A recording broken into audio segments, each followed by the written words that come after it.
Okay, good afternoon everybody and welcome to Solent Sports Complex here in Southampton for this afternoon's EABL Elite Academy Basketball League Showcase event staged by Itchen College. A double header this afternoon. First up we had Barking versus Canterbury, and then following that later on this afternoon, Oakland's take on Kohler.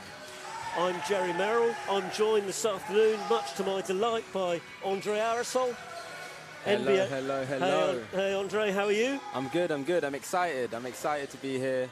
I'm excited to have a great Saturday watching great basketball with two great academies that I'm very familiar with. When I grew up, they were always the powerhouses of the time, and they still are today. So it's exciting to see, and it's exciting to see a lot of faces that I see on social media and making the highlight reels. So I'm excited to see them live and seeing what they can do today. Great stuff. I'm excited to have you here as well. So thanks very much for giving up your Saturday afternoon. It is appreciated. So this afternoon clashes, unfortunately, with the Hoops Fix Classic Games, which we're so pleased are taking place, giving the top 24 male and female athletes at under 19 age group an opportunity to showcase their talents, and this showcase providing an opportunity for those other elite athletes, giving them the opportunity to showcase their talents and to get some exposure for themselves as they look to head to different colleges, universities, whatever their next path takes them to. You joined us just in the middle of the team introductions, and just to run through the teams with you this afternoon, Barking Abbey number 5 is Jumari Seri, number 9 is Sean Sampson, number 10 Peter Asante, number 11 Stephen Asante, number 12 Akini Obi, 13 Aodan Daly, 15 Ignas Yuskavicius, 23 Hayden Ling, and 32 Tomidi Akinsiku. Barking coached by Ricky Broadmoor.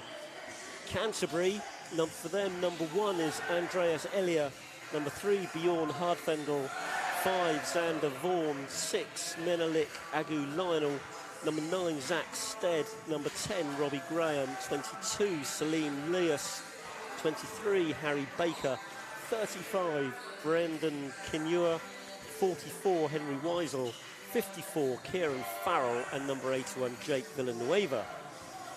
Canterbury coached by Adam Davies, assistant coach Billy Beddoe.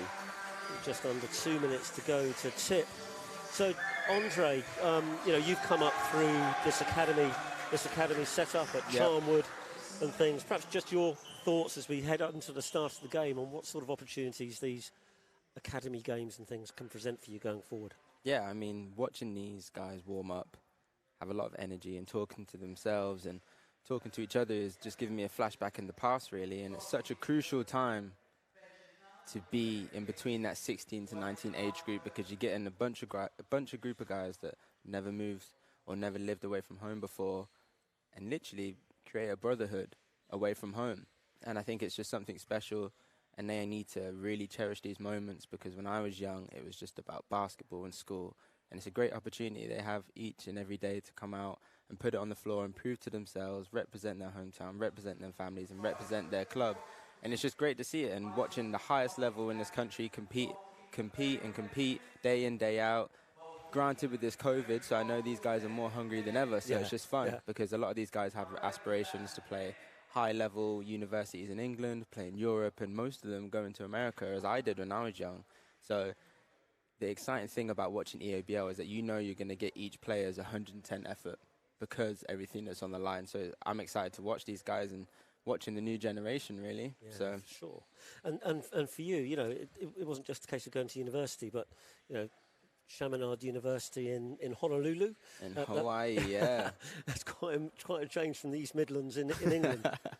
I was definitely fortunate. I had my road was definitely bumpy, because I came in not playing basketball, came into Charnwood, not having many games under my belt, and leaving Charnwood as a well-known player in the EABL and in the country. And I was so grateful for that I went to Colorado for my first 2 years, went to junior college, performed and got a lot better there, and then, as you say, ended up in the beautiful sun weather and pineapple trees in Hawaii. So, and it's just amazing on where basketball can take you. And I remember just looking at these guys now as they get ready for tip. It's just, I remember the nerves that I had and everything that's going through your head and where you want to be. And I think it's just a great moment. You need to embrace it all. So yeah, it's just good to see these guys now and watch them compete, because who knows where they're going to end up in 1, 2, 3 years.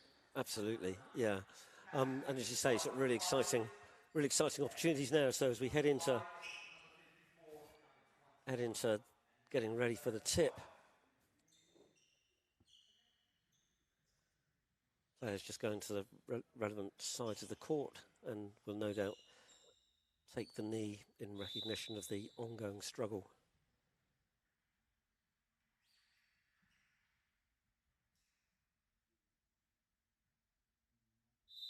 In recognition of the ongoing struggle against racism and inequality in all of its different formats. So here we go. Tip off. Canterbury already looking like they have a bit of a challenge on their hands. Yeah. At the tip. Definitely. Kieran Farrell for Canterbury. Tomidi Akinsiku for... Here we go. Asante on the ball for Barking. Barking fielding a couple of players that have featured in NBL D1 this season, with Sean Sampson and Hayden Ling.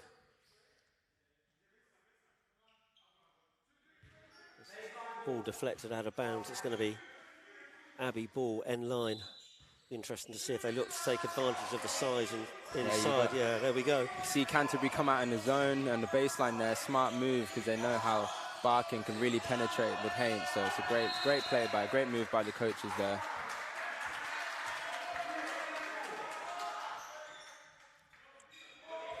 Struggle for the ball out of bounds. Last touch by Peter Asante. Canterbury looked to push it up the floor. Yeah, Robbie Graham, great player, great young. Commentator's really curse. Commentator's curse, but I've seen this kid grow up a long way, and he played for Cheshire, played a high level. He knows the game well, and he's got a good work ethic on him, so I'm expecting to see a lot from him coming into this game.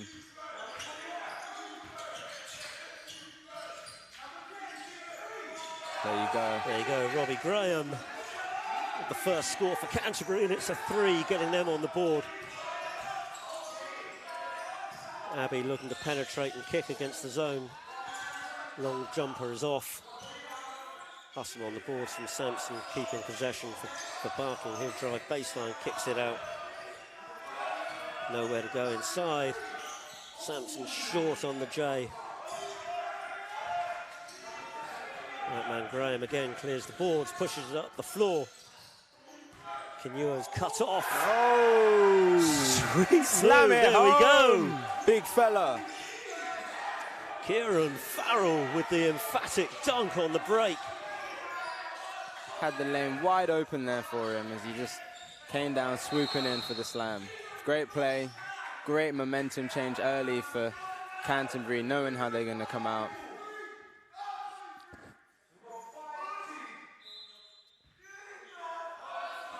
Here you go with the zone again.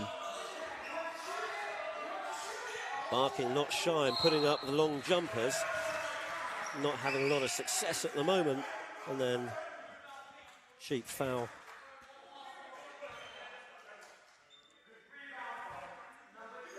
Called.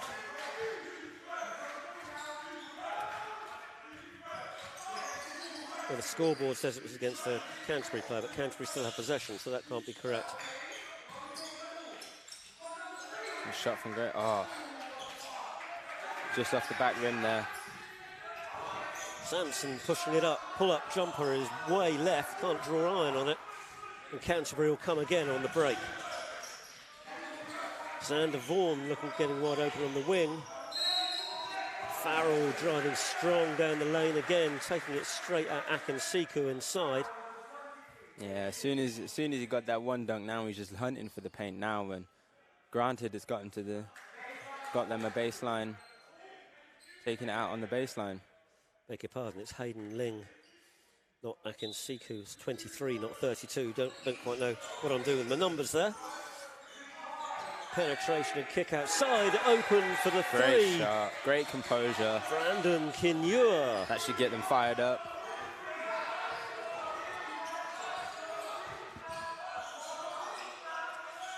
Sampson finds his range with a 3 in the corner. Great feat. It's 8-5 Canterbury, early doors here at the SSC.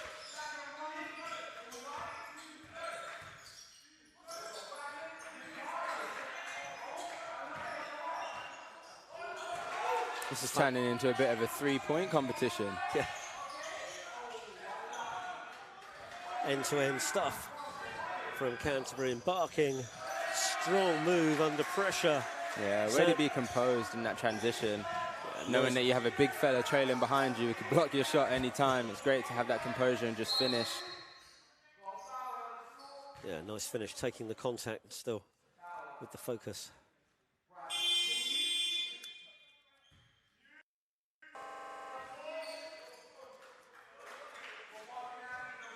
Hayden Ling and Stephen Asante head to the bench for Barking Abbey.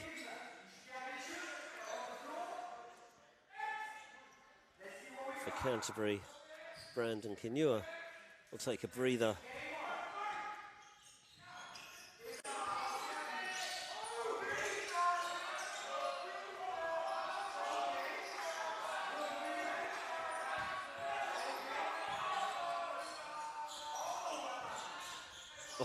Oh, Nice defensive work on the boards with the box out by two of the Canterbury players. Just couldn't quite grab the ball out of bounds off Kieran Farrell's knee.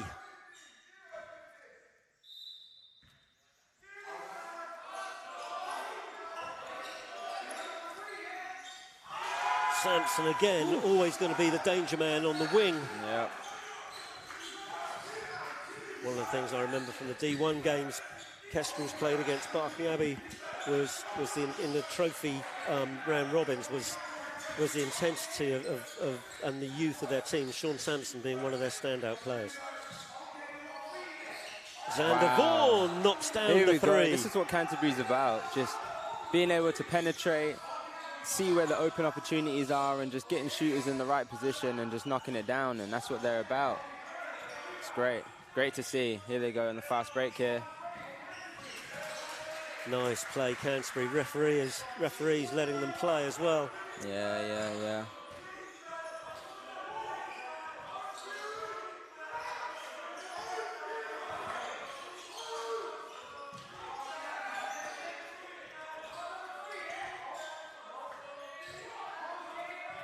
Yuskavicius goes to work inside, but called for the travel. Tough call under pressure. Two Canterbury defenders. Great move, but you just got to be more aware on where the help's coming from, especially being that big against a mismatch. You got to expect it every time, and just being able to come to your jump stop or come to your footwork and just finish over the defenders.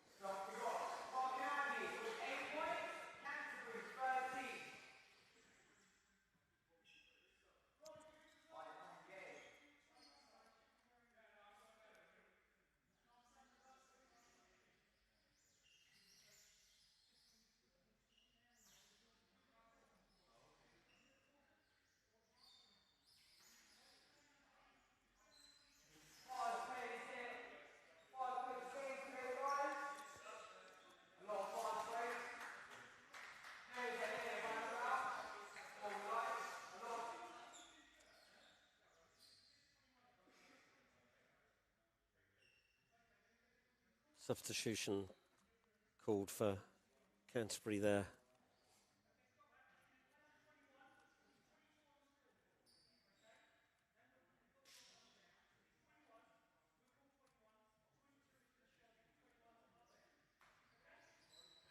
So there's some confusion over the numbers. I think they're saying that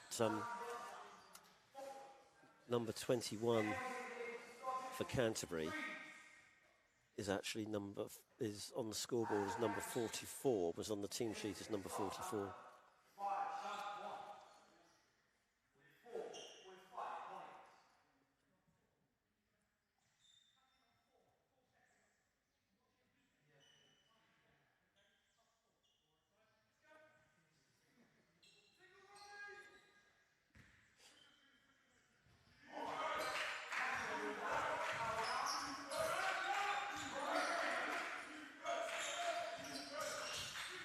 Great action there by Canterbury, knowing that they have shooters to get the screener action.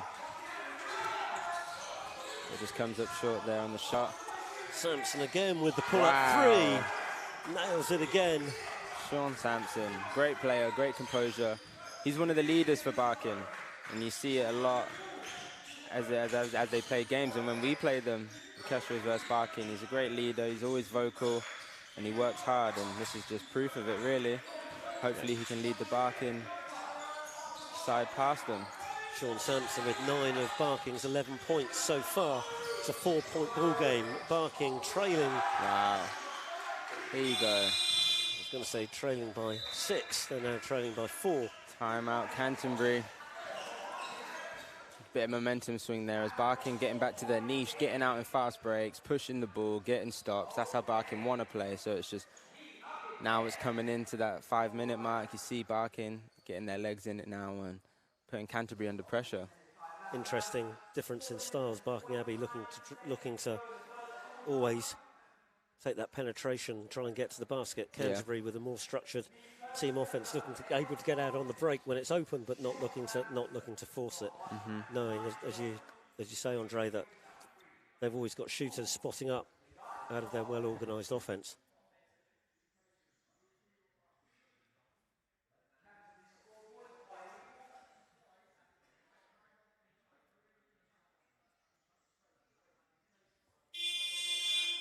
There should have been a third game here today. Would have tipped off at 11:30 this morning or 11 o'clock rather, between Itchen College and JMA Reading. Reading unfortunately having to withdraw from that, which was a real shame. To have 3 games back to back here, showcasing all of that talent, would have been a fantastic achievement. And it's taken so much organisation, given all the COVID restrictions and the impact that still has on us, to get this day organised. Just delighted that we've still got 4 teams here with the opportunity to just get out on the floor and play, which is what they all just want to do. I know, sort of being close to the Itchen team, that there's so much frustration about not having been able to play, and now that's all they want to do, is just get on the floor. Yeah. Here we go, out of the timeout. Let's see what Canterbury come up with. There you go, nice flex action. Farrell out on the wing, going to drive, kick it out. Way to draw the players right there. Oh, short, but great execution. Great take. Great take there by Asante. Being able to hunt the paint right there and just being able to get fouled as he's going high over above the rim.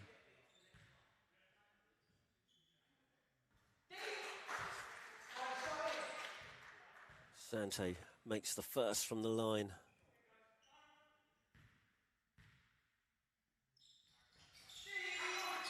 Props to him with that hairstyle as well, being able to shoot free throws composed with dreads down his hair and his eyes.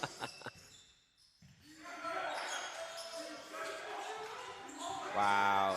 Nice offense. Oh, can't finish inside. You got to finish that. Have to finish that. You're not going to get looks like that all game.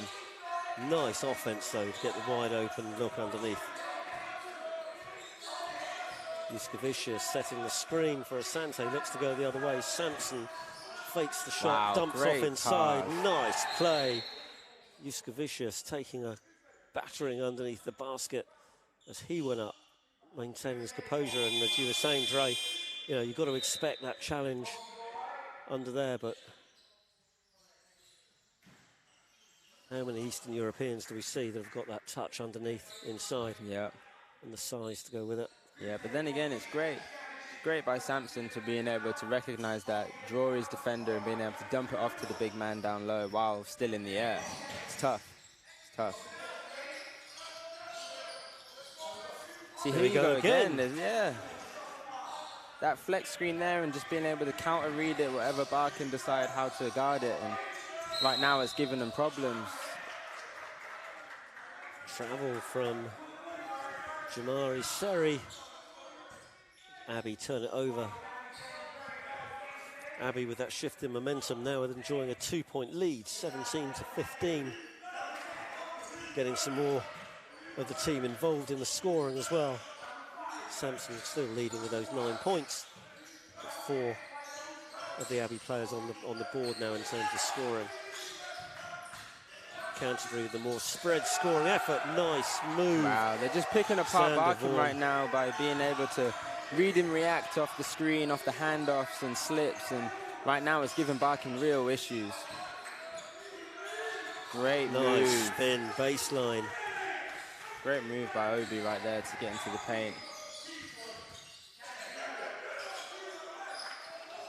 Here they go again, Canterbury. They're not going away from it. They're not going to go away until you stop it. Absolutely.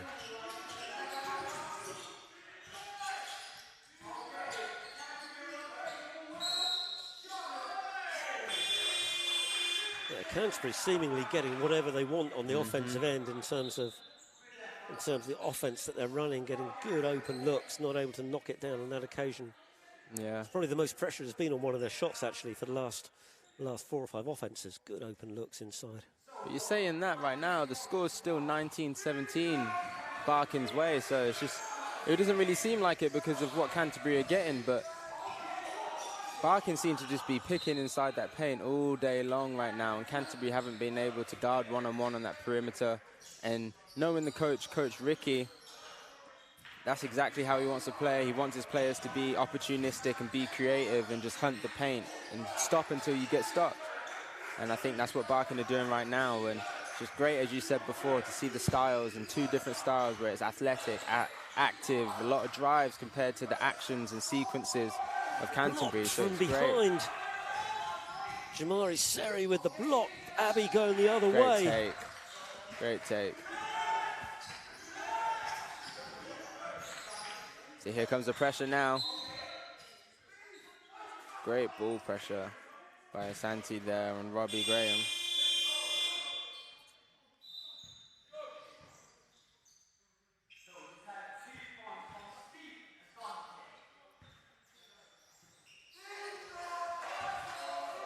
Interesting to see if Canterbury can get some help there quicker in stopping the penetration. Can't nail the three on that occasion. Asante taking it strong, dishing it out off the contact. There's going to be a whistle there.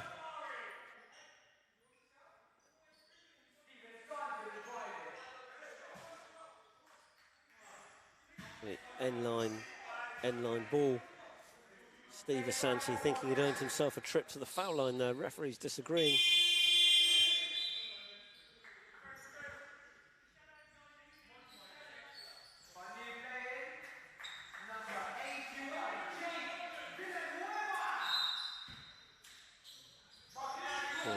Checking in for the first time for Abbey. Here we go. Picks up the loose ball off the knock away. Nice pass. Great dish. Great run in alongside him. Greatly executed there by Canterbury and Robbie Graham.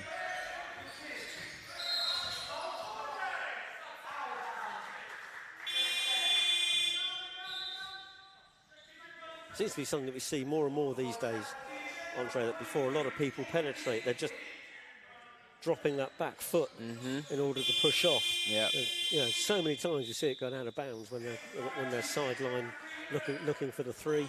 Yeah, such a common mistake. I used to do it all the time. Still, even now, maybe a couple of times. It's just that split second of decision between, am I shooting it? Am I driving? What am I going to do? And then in that second, you can easily mess up. It's a common mistake and easily done. It's just about staying disciplined and staying composed. But here you go, running the same action again. Canterbury. Nope. Robbie Graham coming up against the size of Ling inside there, deciding to kick it out. Kieran Farrell, slightly bigger, decides to go with the challenge, and he earns himself a trip to the foul line. Yeah, you got to be careful with Hayden. Ling in the center of the paint there is a big boy.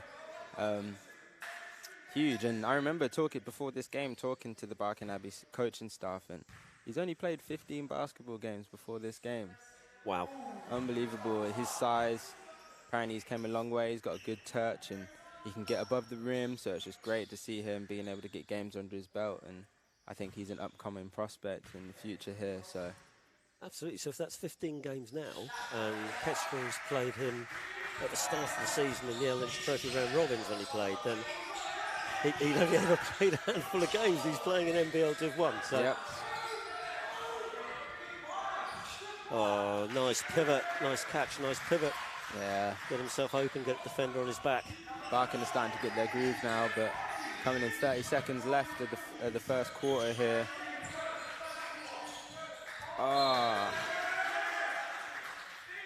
Misfire on the pass from Villanueva. Xander Vaughan going one way, pass going the other.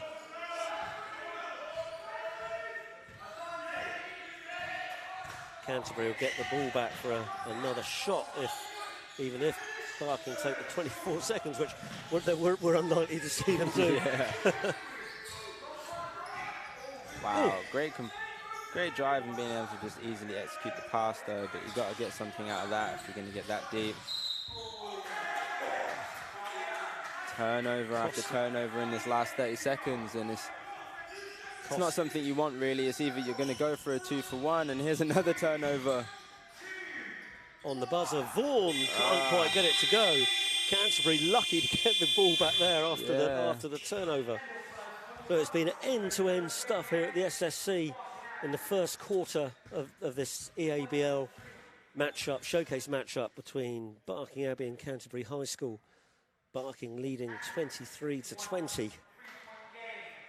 Sean Sampson leading all scorers with 9 for Barking. Yep. Vaughan with 7 for Canterbury. Highlights for you so far, Andre? Thoughts on the first quarter? I mean, it's exactly what we predicted coming out. You got 2 different styles, as we said before, and Barking were a bit slow-footed coming out, but now they've found their groove and they're getting stops, ball pressuring, getting out in transition, and getting easy twos in the paint, really. And then coming onto the other side of Canterbury, they're doing what Canterbury have been doing, being able to hunt the paint, making a decision, and rather in the 3 than the 2 as Barking would, and they're really, really good at spacing out and coming off that cross-screen, screen-the-screener action and making decisions off that. So it's just a battle, really, and who's ready to knuckle down and kind of just stay with the gritty and be disciplined on defense, really, as they go into the second quarter. Because both teams want to lead at the half, so now it's just a matter of defense more than offense at this moment.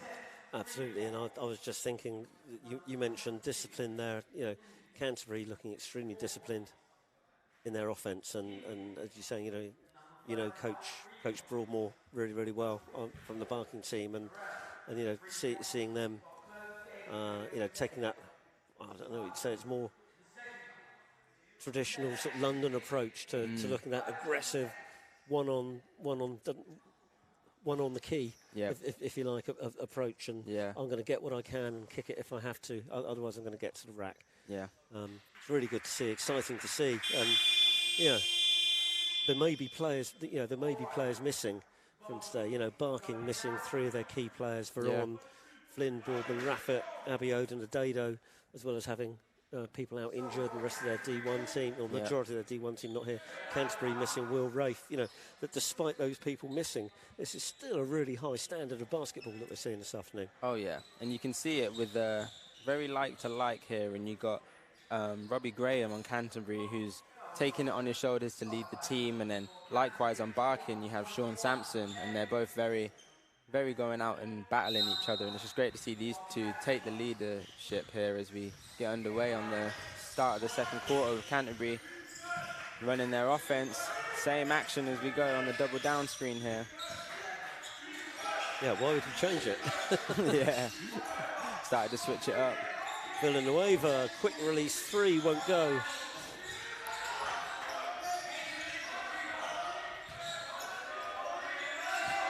Ling up top, trying to set the screens, get himself posted up inside. There you go, get the big fill of the ball inside.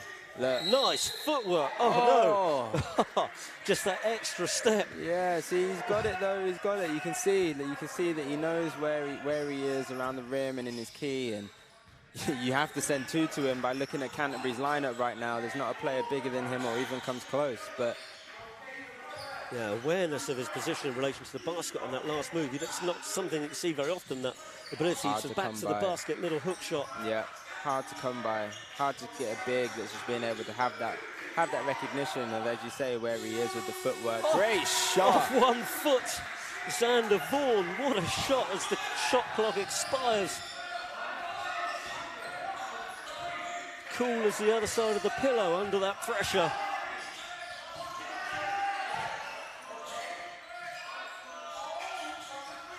Asante can't go. Ling crashing the boards, can't grab it. Villanueva ties it up. 23-23. There you go. Look. Canterbury know with a smaller lineup, and then you have Hayden obviously guarding a guard there. You know you need to attack him, attack a slower big, and it's going to cause Barking problems if they can't help off him. So. Yeah, interesting Canterbury team. Most of the players, and with that flex action offense, the players have to be able to play all of the spots in effect, really. Yeah. So a lot of utility players, if you like, on their team. Kieran Farrell definitely the biggest player, if you like, but. Even then, he's not that. No, don't come close. That at all, yeah. Don't come close to 7 foot of Hayden Ling. But that's what makes him dangerous, because everyone can play out on the perimeter, and if you can get a lot of switching actions here with Barking, it's just a great opportunity for Canterbury to always be in attack mode. So it's going to be tough for Barking to guard throughout this game.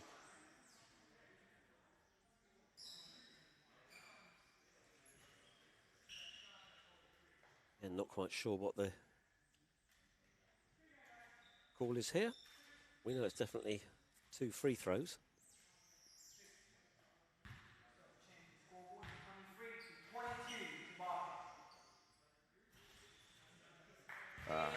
The friendly roll. I love these rims. I was going to say, yeah. I love these rims.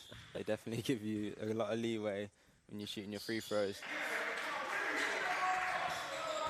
Well, I don't see too many of your shots rattling around. Most of it's just the bottom of the net, string quartet. Thank you very much indeed.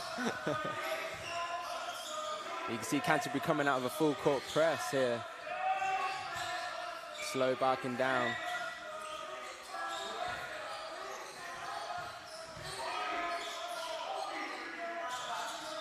Nowhere to go inside, kicks it out, forcing up the shot under pressure, can't get it to go. Great defense by Canterbury, being able to switch everything with that smaller lineup and really making Barking have to second guess and then just pull up for a very over-forced 3 here.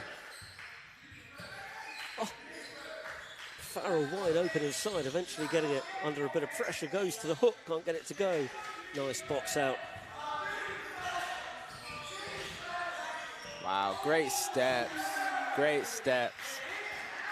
Real athletes on this Barking, well, on both teams to be fair. It's just, yeah, I guess the athleticism stands out more on the Barking team because it's more one-on-one style of basketball. Yeah, wow, great drift, great shot. Oh, just short. You got to expect that from Canterbury. Like most of the time now that I've been watching them, every time they've got into the paint, score is not that first option. They're really looking to space out and draw those Barking players in and then look out for the kick-out 3. So Barking really need to do a good job of not over-helping too much and being able to just wall up and just contain them as they go into the paint.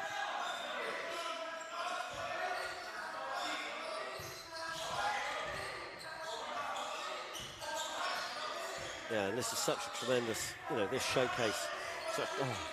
Takes the contact, can't get the fadeaway to go. Canterbury clear the boards. I was going to say, this showcase is such a great opportunity to get on, on the floor. One.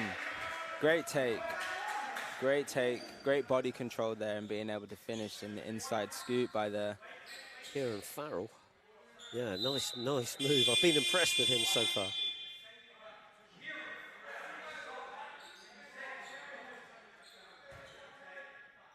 Well, I've been impressed with everybody so far, but he's one of the standout for me on the Canterbury side. Him and Robbie Graham. Oh. There you go, commentator's jinx. Couldn't convert the free throw there, but one of my strengths.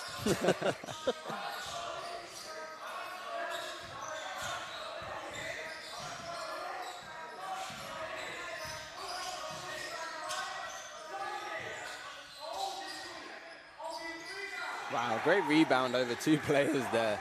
Good second effort from Abbey for Barking Abbey. Canterbury almost with the save, not quite being able to keep it in bounds.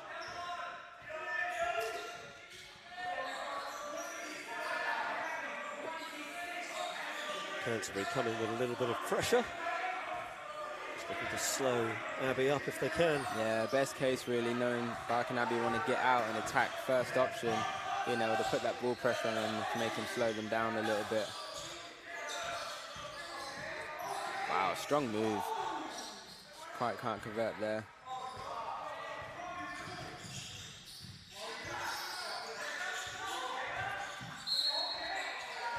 Wow, there he is again. Yeah.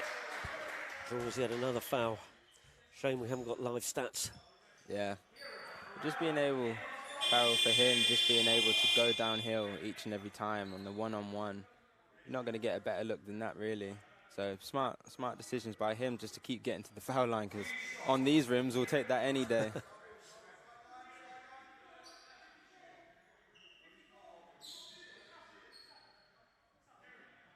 Oh, maybe it's not. Oh, not free throws. Wow.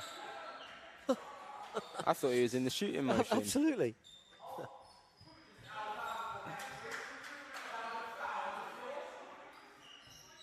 Scores 27-26, going to Barking still. Close game throughout, really. We haven't seen a big momentum change here yet. As Robbie Graham for 3. Just long over there, but Barkin recover the ball.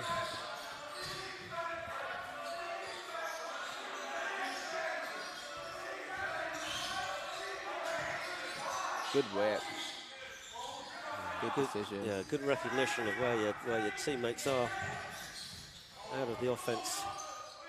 Oh, that can't happen there.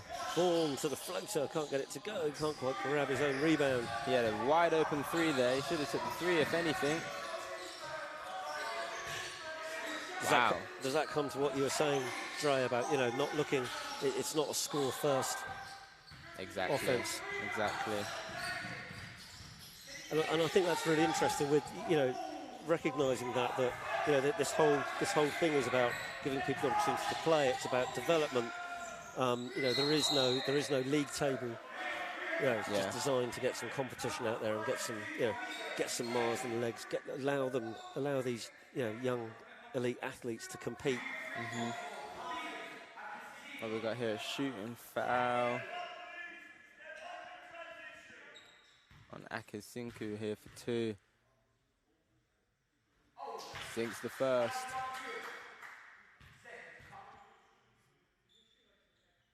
Yeah, Akesinku, athlete. Seeing him in the warm-ups, just coming off 2 feet and almost kissing the rim when I was watching him in the warm-ups, and it's just great to see. Hard to come by athletes like that. So I hope to see a little bit of the athleticism today.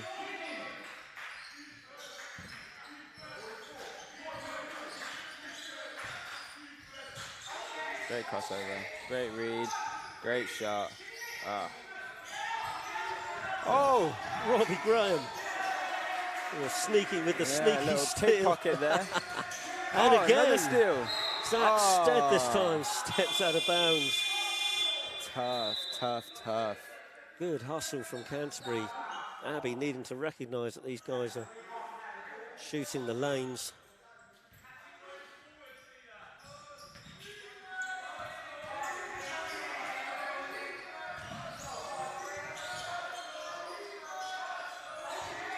Oh, there we go again. Athleticism. Just can't quite convert right there. He's got to have composure and just finish that easy one right there. But just a little bit there, you're seeing a little taster of his athleticism and getting above everyone there. Yeah, nearly getting his own boards over people as well. Kenua opting to pull it out first, and then with the step through and the lay-in. Strong move. Straight between, hyping himself up there. Timeout called. Barking Abbey as the lead switches again. Canterbury 30, Barking 29. There you go. I haven't seen it gone past a 3-point lead yet for both sides, really. So yeah, not since really early on in the first. Yeah. So it's going to be a very, very crucial 4 minutes here going into the half. Both coaches are probably drilling their players on easy points in the paint. I was just going to say, what do you reckon the message is with 3:52 to go? I mean, Barkin, knowing how Barkin play and playing against them and knowing Coach Broadmoor, his style, it's about defense right now. Defense. Canterbury seem to be getting every action they want without a challenge, having a flex action and get inside the paint without a bump, and it's just one of them ones where they've got to be a bit more tougher on that defensive end. And with Canterbury, it's stopping Barkin one-on-one, so keeping up that ball pressure and being able to wear them down and get a great shot instead of a good shot in the first 24. But you can get a great shot in that 12-second margin right there. So knowing how Canterbury play, they want to get a nice open shot or an easy layup. And I think that's what it's about in this last 4 minutes, really, and trying to get a lead going into the second half. But as you said, we'll see. We'll see as we go in now, as both teams start to come in. It's kind of the message from Canterbury. You think then, kind of stay with it. Don't go away from the plan. Just make sure we execute. There you go. So you got a press. You got a 1-2-2 press coming from Canterbury right now to slow them down. Looks like a run and jump right there. Yeah. Came trailing behind, doing a great job. Oh.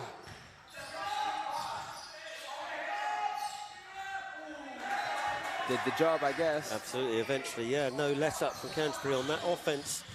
Barking Abbey not able to get anything off that wasn't under pressure. Oh, great steal here. Here we go. Bring it home, big Take fella. off. Oh, nice letting layup us, there. We'll take letting it. us down. We'll take it. 2 points is 2 points. Absolutely. We'll take that, Obi. We'll take that. Great steal, great recognition there. I won't say I remember a similar situation. I knew you were going to say that. I'm proud he did that because, yeah, we'll take 2 points. Absolutely, take the 2, yeah. Oh, nice move. Easy. Yeah, Xander Vaughan making it look really easy, just stroking that jump shot all game so far.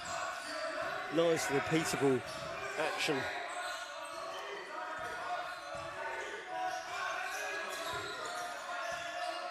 You can see the Barking are really struggling with this switching and this ball screen action that they're doing because there's not much advantage when they're switching all the time because it's very like for like. But they scrape a 2 in there. Yeah. Ignis Yuskivicius going to work inside, and that last offense getting his own boards again, going to that hook shot. It's something that you don't see. Oh, get out of here. Take it back. Obi again, showing what he can do on both ends of the floor. That was a tough move, going to the left hand, can't quite get it to go. Gansbury looking to extend great crossover, great finish. And one ref. Robbie Graham showing his great professionalism and his maturity. Pressure from Canterbury. Great move.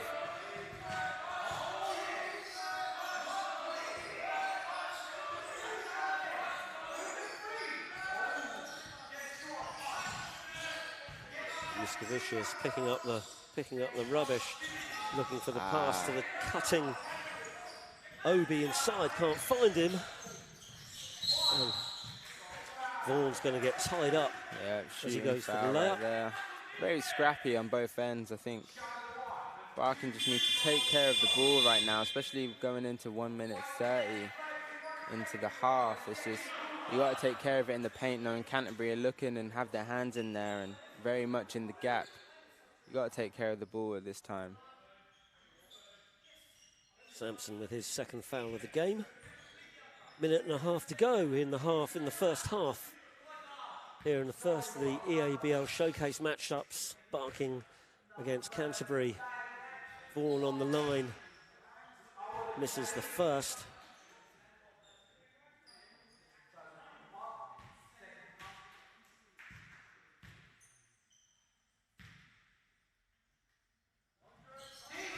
Makes the second. Since Canterbury picking up the pressure again, full court. Yeah. Run and jump straight away, but Barking needs to punish that. Knowing that there's going to be one player out in the open. Back iron from Daly on the 3. Oh, quick 3. Love the confidence there. Love it.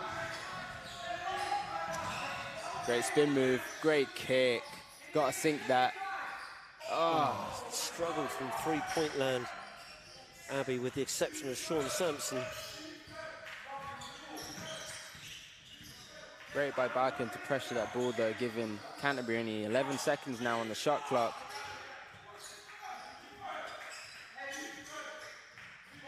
Graham faking the handoff. He's left wide open for the 3, and he knows that he was confused why he was so open there. No rotation on the Barking Abbey defense there. Here you go.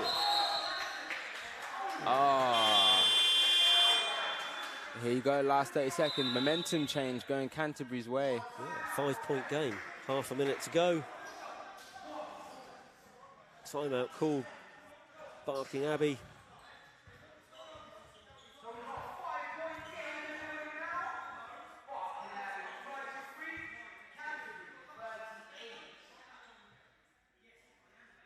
For Canterbury, Vaughan has 12 points now. Robbie Graham has 10. For Barking, Sean Sampson stalled on 9. Obi come to play in the second quarter, showing off his strength and his athleticism inside for his 8 points.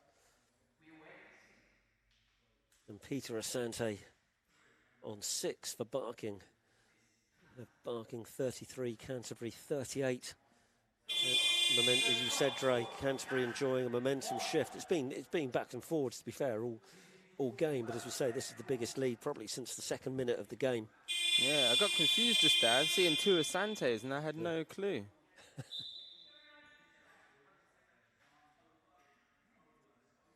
If we stick to Asante, we'll be safe. Yeah. There it goes. Number 10 and number 11.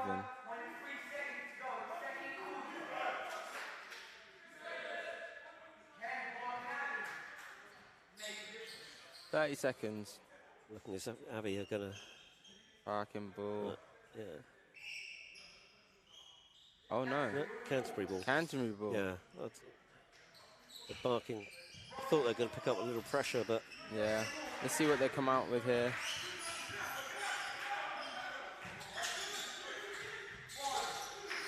Oh, wow. Wide open. Knock it down. Great action there. I mean, you can't ask for a wide open three. Absolutely. They've had the fair share of those, Canterbury, and for most of the game they've been able to take advantage. Good hustle. 6, 5, 4, 3. Oh, Kick ball? No. Just kick ball right there. Oh. No whistle there either. As I'm not sure which of the Asantes it is. I think it's Asante. took a bit of a bang to the head. Yeah. As they both went after the loose ball. Point, according to the clock, there's 0.1 of a second.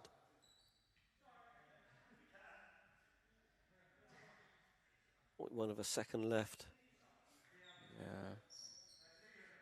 I've struggled with this with Barking before, where they haven't had numbers on the front of the kit. No, yeah. Definitely number 10 right there. So it's Peter Asante. Yeah, it's got to come off because, especially when you're getting knocked in the head, you don't want to mess around with any head injuries just in case. But nonetheless, Canterbury's ball with 0.1 seconds left on the clock. It's going to have to be a tip, throw it at the... It's got to be, throw it towards the rim. Yeah. Here we go. Oh, no. Bit optimistic. Yeah, I wasn't sure if Robbie Graham was trying to shoot it himself or to expect his teammate to get the tip in there. But I think a Chicago number 23 might have even struggled to get that one. So, end of the first half. Canterbury 38, Barking Abbey 33. End-to-end stuff as we come into the half-time. Yeah. 10-minute half-time here. So Dre, just thinking back to your days here and what have you. There's also, what would your feelings be if you were in this game here? If you're on the Abbey, if you're on the Barking Abbey bench, what would you be? Yeah, right now it's tough. As we said before, it's great powerhouse academies going at it. So this is more than less than what we expected to happen, being a close game. 33 to 38 right now. I think, as we said before, it's about discipline. I think Barking really need to knuckle down on minimizing the turnovers. I think when you're playing such a fast, high-tempo, attack mode kind of style game, you need to be able to have the balance of both, where when it comes onto the offensive end, you've got to slow down. Yeah, absolutely. And being young, being active, being excited to play again and stuff, like it happens. So hopefully Coach Broadmoor and the Barking leaders talk about that. So minimize turnovers and keep being aggressive, because that is their niche. And then you have Canterbury. I mean, they're not turning down their shots. They're getting wide open looks. So it's just about knocking them down and staying disciplined defensively and playing one-on-one on the perimeter against a tough, skilled Barking individuals. So they're maximizing their strengths very well. It's just who's more disciplined, who's tougher, really, on that defensive end. Absolutely. And if Canterbury can continue to take advantage of the any defensive lapses on the Barking Abbey rotation on defence, there's a number of times that we've seen, three-point shooters being left wide open, where somebody's followed the man off the screen, the other person hasn't rotated. Yeah. Then, it'll be interesting to see where we go in the second half. So I'd just like to come back to you quickly, Dre, and some exciting news for you recently. You were involved in the preliminary camp for the Commonwealth Games, England 3-on-3 tournament, and you were saying to me earlier that you've made the final cut, that you've made the squad of 6. So congratulations on that. It's brilliant news, and thank you. Exciting stuff. So what's the experience been like so far with the camp? It's been amazing. I mean, traveling from Southampton all the way up to Manchester is not the prettiest journey. 5 hours on the train, but honestly, I had no idea what to expect because when you're playing 3-on-3, it's a completely different style of game.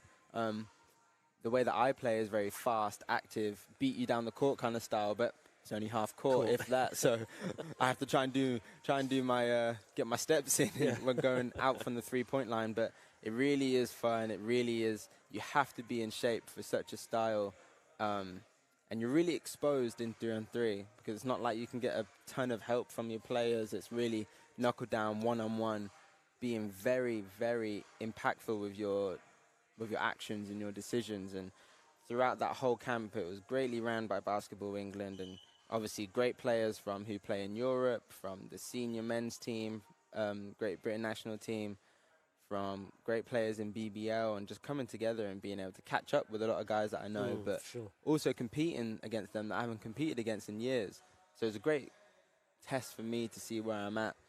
But yeah, as you said, there was about 15 of us, 15 boys, 15 girls, and then they cut it to 6 at the end of the week.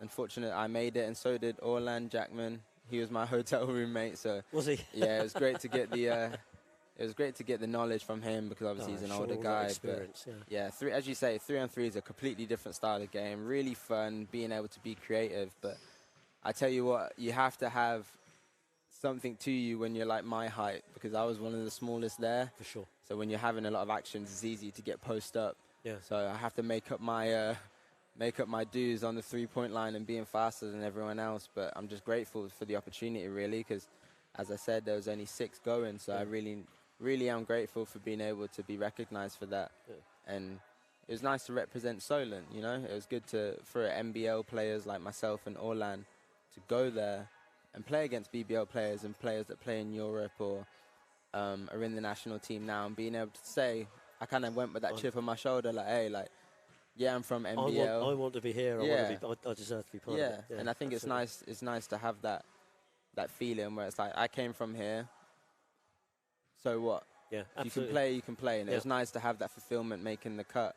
So I'm definitely proud of myself and proud of Orlan. And it's good to just put Southampton and Solent on the map, really. We're grateful.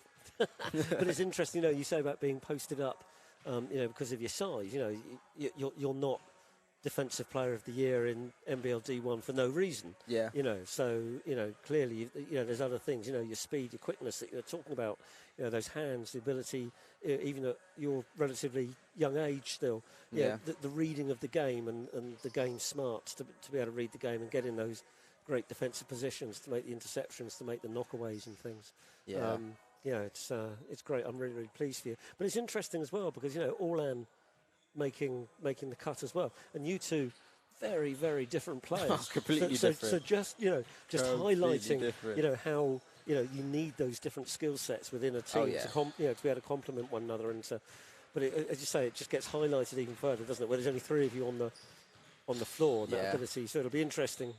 Once you start to get into, I don't know how it's going to work. Are you going to have friendlies and stuff? Presumably get some real competitive stuff in. So the outline of it goes is that you have 6 that are picked, and then only 4 will travel to each competition. Oh, right. Yeah, so they just rotate through that, really. And there's one at the end of the month for the Euro qualifiers in Romania, which happens on the 27th is the first game. So there's that. I'm not participating in that one, but I know Orlan's going, so he's in preparation for that. We have a training camp in London next Friday, the day before we leave, or they leave to go. So it's just about being in shape, really, honestly. That's 70% of the job for 3-on-3, being in shape and being able to be physical, because there's a lot more leeway with the refs in 3-on-3. A lot of pushing. You can get away with a lot of bumps and hand checks.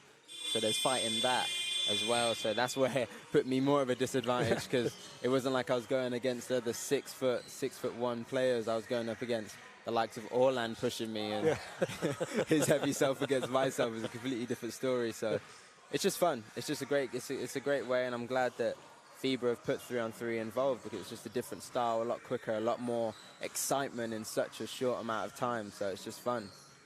It's fun. Yeah, I was surprised to see it as a Commonwealth game, a Commonwealth Games sport. I thought maybe, it'd be great to have traditional, proper proper, if you like, But basketball. yeah, as you say, But I think 3-on-3 now, and also look at the bigger picture in terms of getting people spreading basketball across the country. 3-on-3 is easier to. It's easier to get 5 other mates together than it is to get 9 other mates together, and to only get half a court as well. So yeah, exactly. It's really, really good. And I think you have to develop your, really, really develop your for somebody starting off in the game. If you want to develop your fundamental skills, then 3-on-3 and develop is a great way to go to develop. As you say, there's not only the fundamental skills, but the confidence, the competitiveness as well, and that, I guess, doggedness, being tough-nosed and work hard, that ethic. Yeah.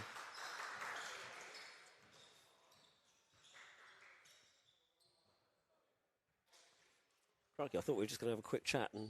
I know, yeah. A little straight back into it now. Good stuff. But so a minute and a half to go till the start of the second half of the first EABL showcase game to take place this afternoon here at Solent Sports Complex in the centre of Southampton, down on the south coast.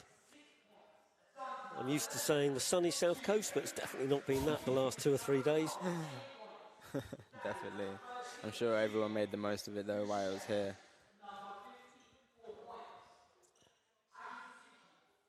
Second game coming up at, I believe it's 4:30, is between Oaklands and Cola, City of London Academy. Itchen College. I keep referring to them as Solent Kestrels, of course.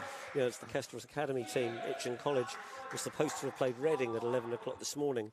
Reading unable to fulfil that fixture, which is a real shame. To have had 3 games here today would have been immense. 2 is fantastic, 3 would have been immense. But we're certainly being treated to a great exhibition in this first game. Canterbury 38, Barking 33. Be interesting to see what this second half brings. Peter Asante recovered from that bang to the head at the end of the first half. He's back on court. He's going to inbound the ball as Barking Abbey have first possession. I'm excited to see who comes out with the first punch here. Kieran Farrell stepping out to deny Sean Sampson. Wow. Sampson turns Straight the corner. Line. Right around the defender. Easy bucket for 2 to start him off. Here we go. Bit of full court pressure from Barking. Yeah, smart by Barking. If you can take out Robbie Graham, that might stunt the Canterbury's offense there, because he is the catalyst of all their actions, really. So it's important to lock in and key on in him, as Asante's got that matchup. Nice move. Recognises the open man. Vaughan looking to knock it down. Can't get it to drop. Barking bring it 3-on-1. Yuskavicius can't get it to drop. Got to finish that. Got to finish strong there. Oh, great through the leg steal right there by Sampson. Oh, what a dive. Great hustle by the from big Ling. fella right there. There's going to be a foul called there. Kieran Farrell with the finish. Stephen Asante with the foul. Unlikely to call it unsportsmanlike in this showcase event.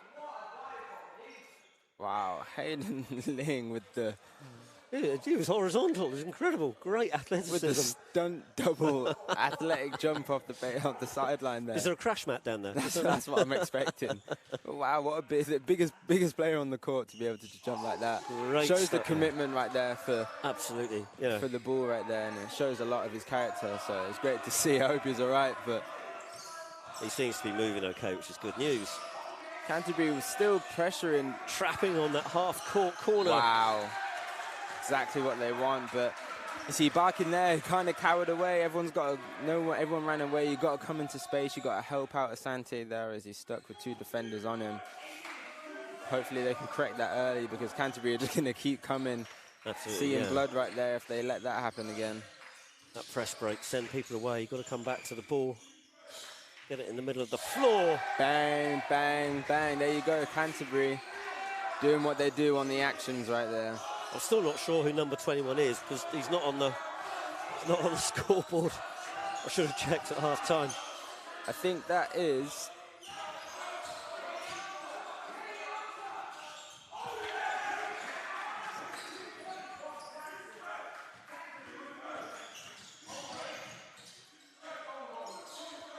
Robbie Graham fakes the shot.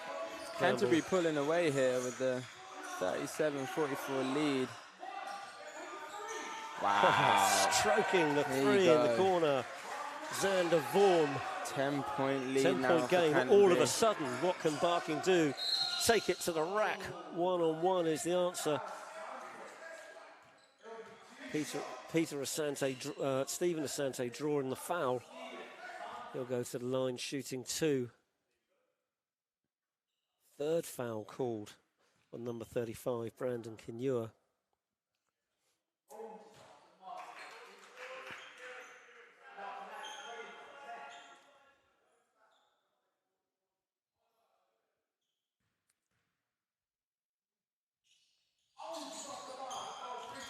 Can't get either of the free throws to drop.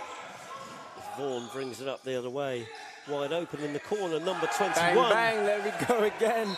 The unknown assassin. Yeah, we were thinking it was Henry Weisel, but there is actually a number 44 on the bench, confusingly. So I need somebody with better eyes than me to read the name on the back of his shirt.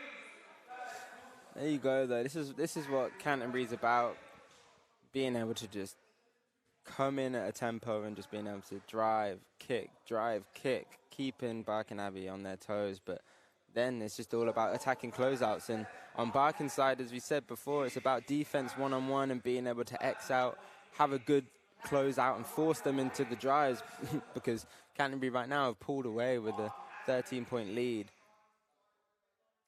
Yeah, and seemingly without effort as well from kind of happened, as you say. Not only have they got the secret assassin, but kind of the whole team. Just a bit of pressure seemed to have come out. It's the same game plan, but just at a higher tempo. Yeah, exactly. Hopefully Barking now can have a timeout, and Ricky Broadmoor hopefully fixing up his players and getting them into the next game plan and being able to stop that momentum right there.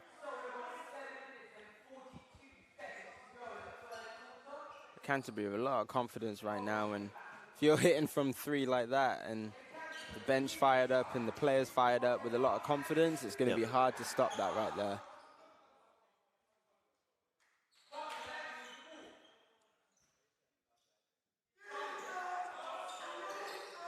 Here they are, continuing with the full court pressure. Yeah, and Canterbury bench getting behind them as well. There you go, run and jump. Wow. Good recovery on defense. Great finish, great composure by Sampson there, being able to just recognize and wait for his options.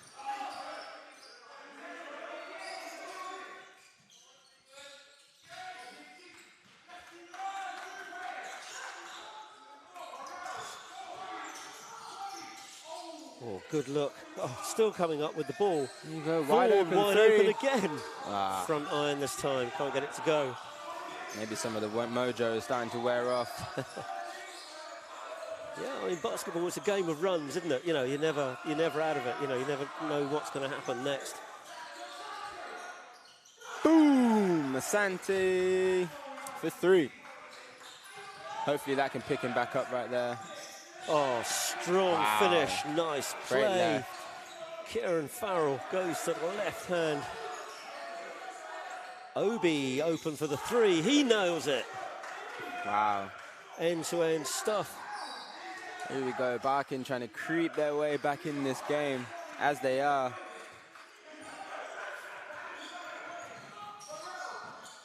Elias again in the corner. No good this time. Here we go again. Nice heads-up play. Finds Sampson in the corner. Asante Ling up top. He's going to go and set the screen. Abbey finds wide open. Can't get it to drop.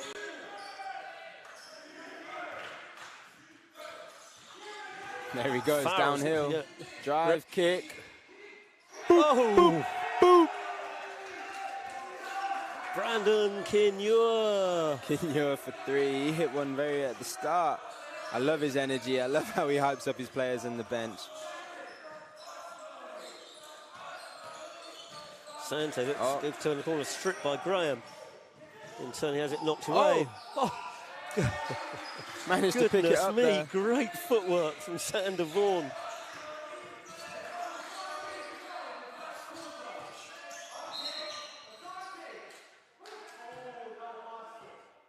Umpire House says no basket. Fouls before the shot. Salim Lias called for the foul. Substitutions for both teams for Barking. Yuskavicius, Seri into the game. Asante's going to drive, kicks it to the corner. Unlucky there, but you see they're trying though, and it's a good effort mistake right there, being able to drive, kick, and try and make a good read. So no harm there really. There you go.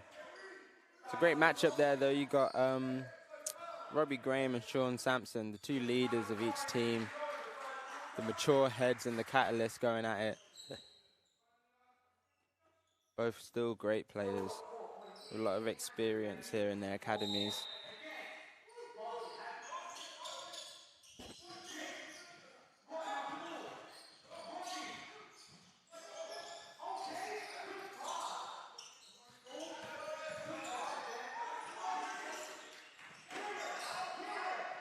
Wow, all the way down to the last second. Great patience. Clock awareness as well. 4.5 to go in the third quarter here at the SSC. Canterbury with a 14-point lead now, 59 to 45. Sampson looking to get to the rack, weaving in and out of the lane. Farrell stepping on the line as he corrals the loose ball. Abbey get possession back.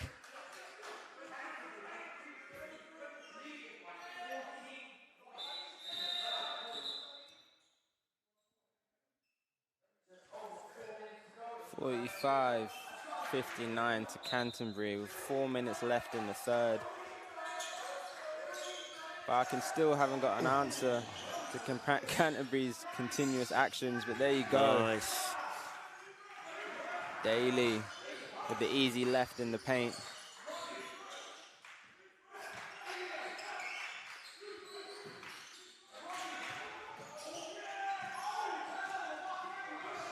Robbie Graham saving it to a Barking Abbey player. Oh, can't convert. Asante with the easy bucket, but it was very contested there. Yeah, I was going to say, under pressure from Kieran Farrell, as you say, you know, you've got to expect that challenge to come and be confident and assured enough to still finish.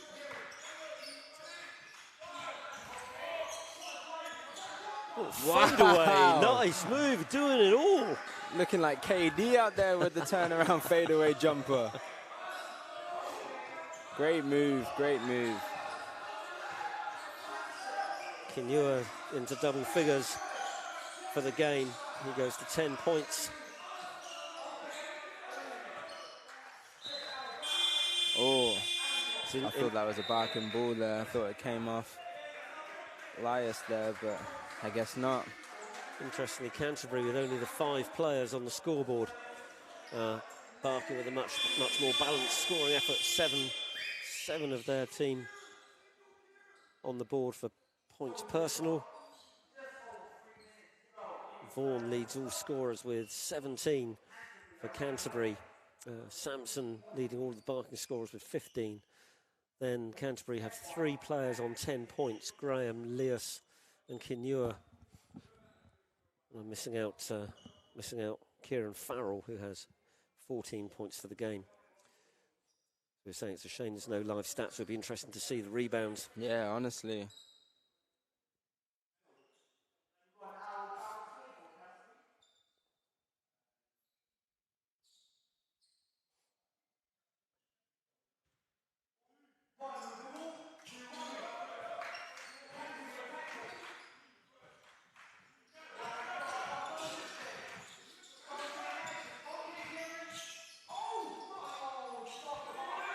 Oh, Farrell getting a little bit ahead of himself there, going for the up and under. Sante spots up for the 3, lets it go, no good. Yeah, he's not shy to shoot that. No. There's a couple of times where he's just been wide open early in the shot clock and just pulled it, which is great confidence, but right now, being down, I definitely think you can get a better shot than just the walk-in 3 right there. And you need to get more things into the paint. Barking haven't been to the free throw line as much. I think they really need to start going back to what they do and just fast breaks, getting stops and getting out and getting to the foul line. Absolutely. I mean, and they've got some size on the floor at the moment as well. Wow. There you go. With Daly and Yuskavicius. Vaughan there to put him in give Canterbury 3 points. Sampson wow, firing great up the rebound. Deep 3. Yuskavicius to the right-hand hook, can't get it to go, and there's a foul called. Wow, they're really battling down there. Really, really battling down there. It's good to see. Foul going against Barking. Yuskavicius and his lone battle inside on the offensive boards, 1 on 4, committing the foul. Great pressure there by Sante. Wow. It's great by Farrell to handle the pressure and being able to keep the ball alive.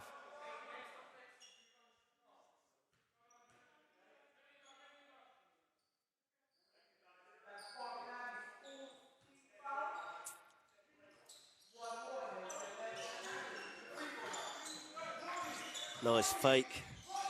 Robbie Graham turns it over.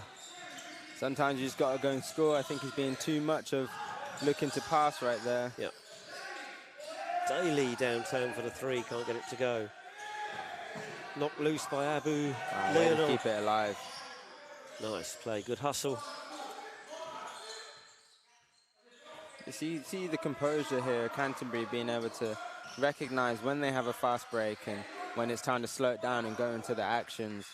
I think right now Barking are struggling to find that balance between the defensive energy and the offensive energy there, as they're taking very quick shots, whether it's early 3 or attacking into too much of a crowd.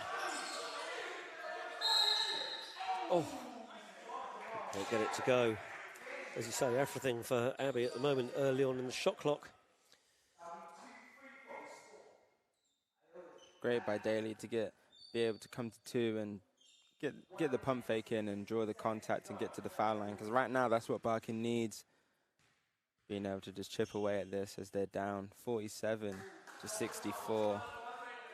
They just don't seem to have that plan B to go to with a bit of ball motion and a bit of patience, as you know, as Canterbury do. Yeah, Daly misses both.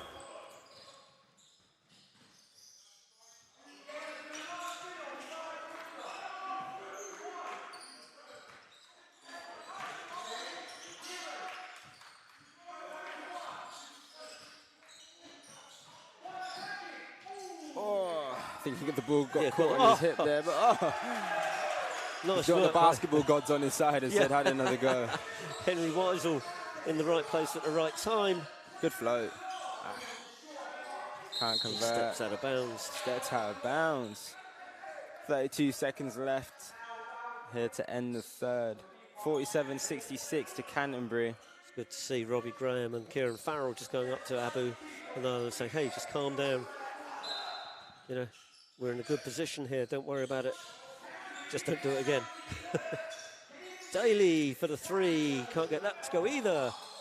Oh, Barking Abbey having a torrid time from beyond the 3-point line and then stepping out of bounds as they recover the ball. Yeah, it's tough. It's tough. It's just about discipline and being able to be composed right now. And I don't think Barking have found that element yet in this game. And it's starting to show as Canterbury are chipping away. But here they are with 19 seconds left, running their actions. I'm sure they're going to take it the whole way through.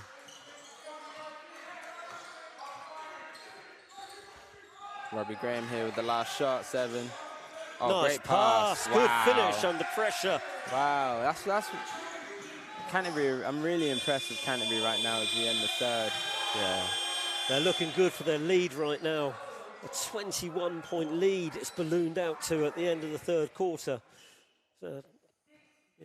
So this quarter they've bettered Barking by 15 points with just some really controlled, aware basketball. And Barking, as we were saying, just sadly not having a plan B to go to when they're out on the floor. I'm sure Ricky Broadmoor's running through all of that with them, but it's all very well running through it as a coach, but can your players execute it back out on the floor is the important thing. It's just about body language right now. As I'm looking at both teams, you can see that the Canterbury team's very hyped up, very involved, kneeling over, and just you can see the energy swinging. It's easy to be like that when you're up, but Barking need to dig deep right now and being able to come together instead of going away from each other and just trust in the process and being able to chip away. But right now, as I said, with Canterbury, there's not much answer for Barking right now in terms of being able to limit their drives and kicks right now. And I think it does come down to one-on-one defense. And Barking right now need to pride themselves on that coming into this fourth quarter, because they need a big one right now if they're going to stop Canterbury's energy, stop their flow. And for me right now, I would say lock in on Robbie Graham right now, because he's the one that's leading them vocally on and off the court, getting into the paint and making the right decisions and attacking closeouts with a lot of composure. And right now they need to really key and limit him in this fourth if they want a great opportunity of getting back in this game. Yeah, get the ball out of Graham's hands, let somebody else orchestrate it.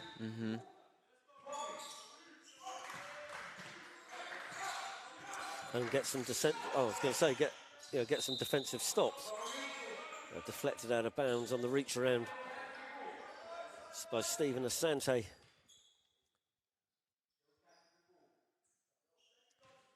Barking need to bring some of that Abbey Nation athletic aggression here on the defensive end.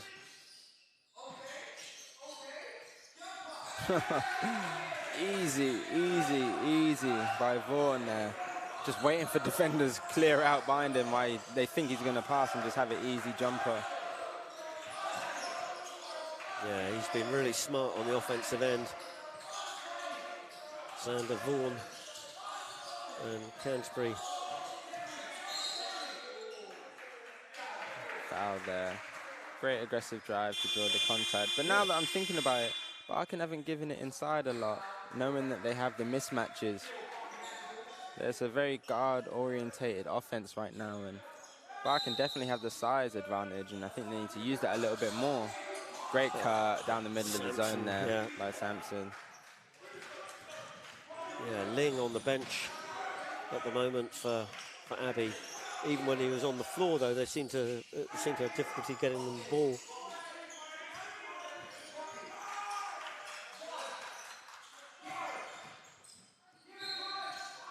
And Farrell, what a move, Kieran Farrell. Takes the bump somehow. Yes, sir. Great take. Somehow finds the bucket. Great take. Way to pick a moment. 6 seconds left on the shot clock. Attacking the closeout, going to the middle of the defense. Great decision. Great composure right there.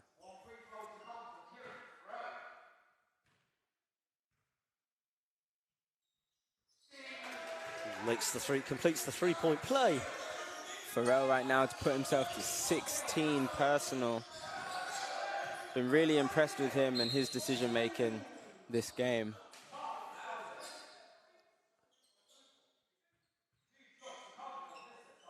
Yeah, I think his ability to get inside and finish, combined with Vaughan's ability to recognise when he's open and knock down the outside jumper has caused Barking some problems. Not being able, well, it's always the same, isn't it? That inside outside. You've got to have that inside outside game.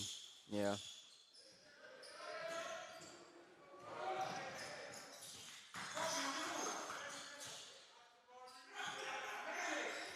Barking, as we were saying, undoubtedly missing a lot of key players, but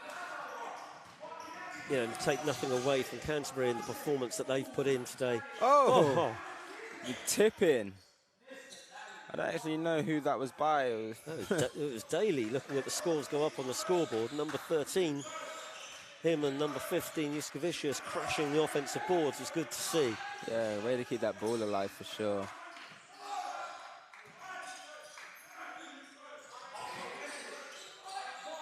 There he goes. Short this time. Farrell getting off the offensive boards to Graham. And finishes. Flex on him, Graham. Great take. Great take. And that's just the composure and maturity of Robbie Graham that I was talking about, and just very composed. Doesn't get too high, doesn't get too low. Handles the pressure well. And they obviously all enjoy playing with one another as well. You know, the looks that are going on, and you know, I don't know how long they've played. You know, I don't know how long Farrell and Graham have played together, but certainly it's a great recognition between them. So Graham on the foul line. Too strong off the back iron. Daly grabs the defensive boards, pushes it down the floor for Barking.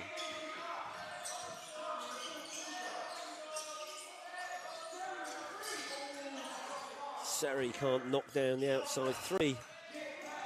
And here come Canterbury again. See, even then he had a wide open layup, but still chose to kick it out to the three. And that unselfish play shown by Canterbury is just what's got them the lead right now. Yeah. Kinua back on defense, doing it at the defensive end as well, clearing up the boards. Farrell looking for the open man. There he is inside. It's Graham. Oh, no foul called. And Barking Abbey going to bring it the other way. No real urgency. Yuskavicius. Oh, it's going to be called for the offensive foul, was it? Or was it the travel? Offensive foul. I'm not sure about that call. I am not sure about that call because he was on the side of him and he was moving, but we must have a different angle than the referee. But either way, the call's been the call, but a great way for him to step in and take the charge against the big fella. Yuskavicius heads to the bench on 4 fouls. Yeah, Coach Broadmoor's not happy with that call, letting the referee know that there's no way that could have been a charge, but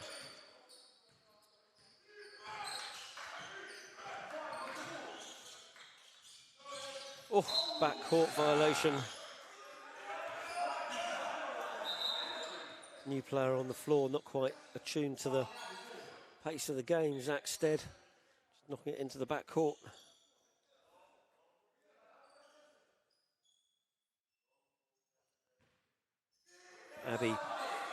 Abbey possession, 7 minutes remaining. Seems like we've had longer played in this fourth quarter, but still 7 minutes to go. Obi goes inside, looks to kick it out. Stead gets in the passing lane and picks it off. Kinua looking to push it.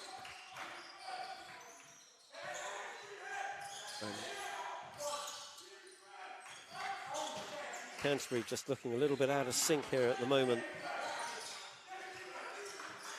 Shot clock running down, 2 seconds to go, needs to put it up, gets it off.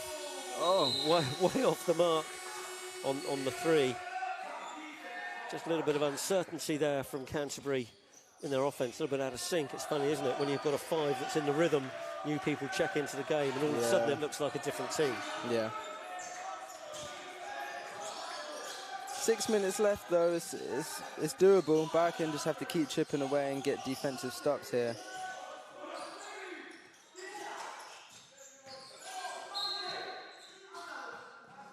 Great take there by Asante. Being able to draw the contact and still get the shot off. Bjorn Hardvendel called for his first foul of the game. He'll head to the bench. I thought he was in the shooting motion there. He should have been shooting too, I feel, but... Yeah. He picked the ball up, hadn't he, for sure. Took another couple of steps. Harry Baker checks into the game for Canterbury as Coach Davies rotates his bench. with Canterbury up by 24, 75 to 51, coming into the last 5.5 minutes of this ball game.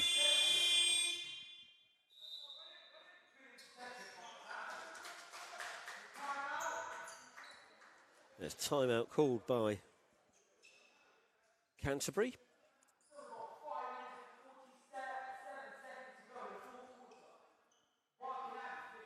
Yeah, timeout Canterbury. 5:47 to go in the ball game here at the SSC.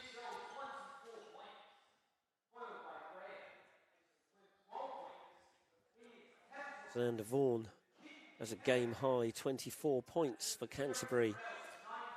Kieran Farrell with 19. Sampson heading up Barking Abbey still, although he seems to have cooled off. He has 17 points. Abbey has 11 for Barking, and Peter Asante, just making sure I got the right one. Yeah. Has 9. So all set. It all looks here as if it's set for a Canterbury game, but as we were saying, you know, anything can happen with 5:47 to go. Just under Need 6 some minutes. defensive stops and a bit of composure from Barking. Yeah, they got plenty of time, but as I said, they haven't shown us yet that they're willing to knuckle down and have the discipline of playing one-on-one defense and stopping that drive and kick situation.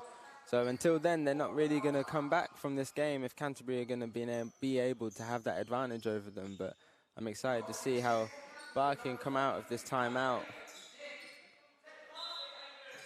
So Farrell to inbound the ball. Kinua gets it to Vaughan up on the top.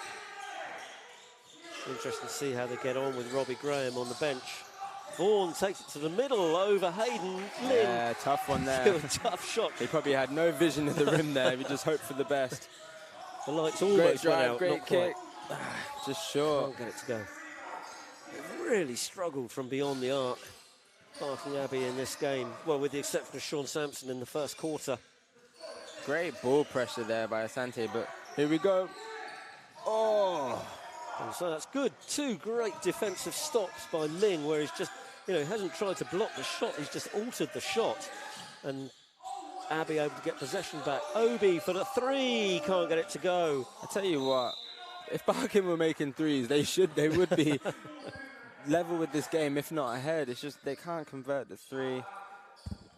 They just can't knock him down, but they're getting great looks, being able to draw 2, draw 3, and find the open guy. But you have Hayden in the paint there. You got to give it to him at some point. Yeah.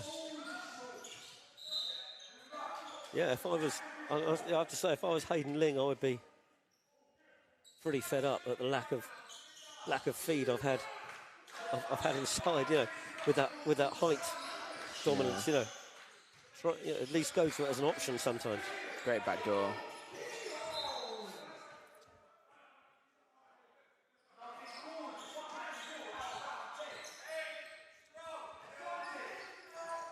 So 4:44 to go here at Solent Sports Complex. Asante using Ling for the screen, drives to the middle of the lane, goes to the little hook, gets it to go. Let's hope that's the start of the revival. Can they get a stop? More of that, Asante, more of that. Great ball pressure here. Stephen Asante knocks it away, but as you say, it's those basketball gods again favouring Canterbury.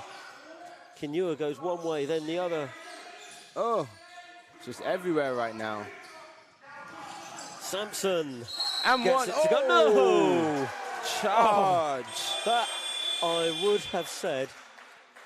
I'm not sure about that one. I don't like using the word flop, but he seemed to be falling over before. Yeah, he was going way Sampson down before. Or even got there. Sean Sampson unlucky on that call.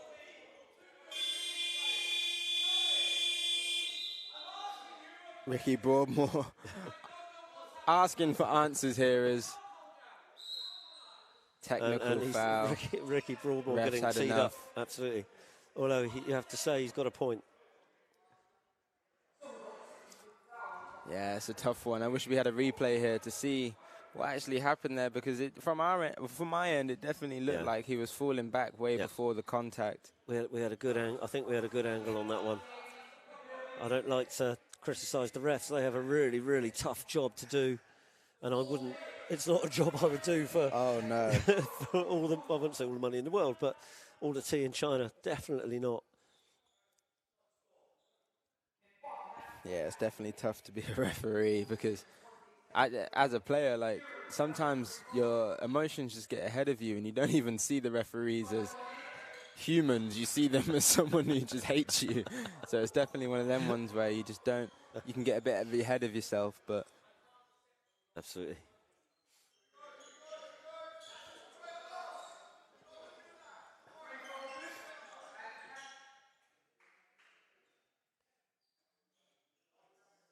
So it's a coach technical, so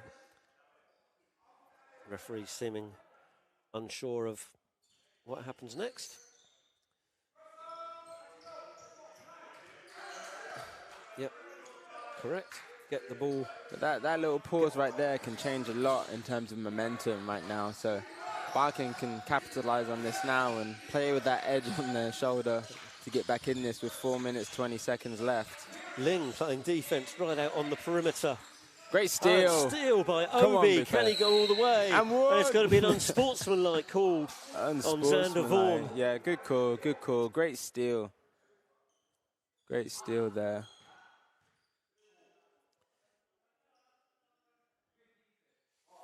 Kini Obi going to go to the line. Shoot the free throw for the unsportsmanlike. Need these. Oh. I think, again, my impression is that they've struggled from the foul line as well. Yeah, just shooting overall, really. They've had the opportunities. They've just got to be able to knock it down. Obi makes the second. 22 difference here. Ling, the handoff to Asante. You've got to be able to use the big fella more here. Yeah, off that pick and roll. Just a mismatch. Asante going to the basket again, gets blocked by a combination of Vaughan and Farrell. Good pass. Great feed. Goggle vision there by Robbie Graham just to see and lead a great pass. Wrap around. Oh, somehow they get it back. Obi kicks it out to Sampson, takes a step, fakes his man. Can't get it to Good rebound. Go. Ling can't get up. Good aggression from Farrell on the defensive boards. Finds Vaughan again. Goes to the left hand for two. Timeout. He is having himself a day out. Timeout Barking, yeah. Xander Vaughan, 26 points now for the game. This is, Canterbury are just really taking advantage of Barkin's mistakes here, and it's showing, and being able to force turnovers and leak out and get out, open threes, pressure them.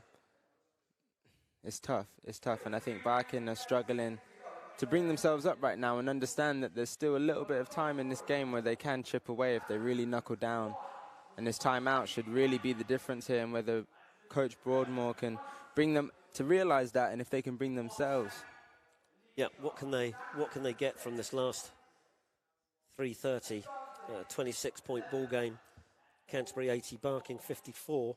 What can Abbey get from the last 3.5 that they can take forward to their next games in the EABL Summer Showcase?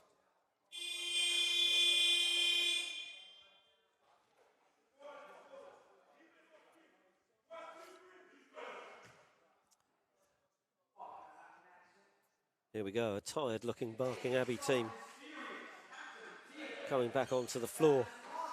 I think I'd be wanting to see a bit more energy. I know it's difficult when you're 26 down, but...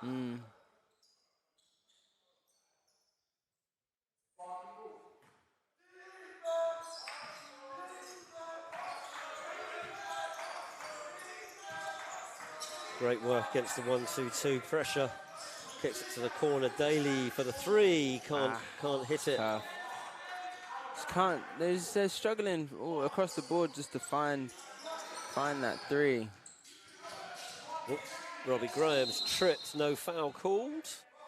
What's it going to be called there? It's going to be called sideline ball. Is it a foul? Was it a travel? They're just going to call it incidental contact. Here we go. You can see it on the repeat. Not really quite sure what the whistle for. He seemed to fall over his own feet. Still, Canterbury, I guess that comes with the playing the way they played. You get the luck to go your way. Good steal by Asante here. Pocket pick by Asante. Gets the easy score for the 2. Let's go Barking. That's one stop. Chip away again. Let's go. Here we go, run and jump. See, yeah, you got to come over there if you know that it's going to be a run and jump.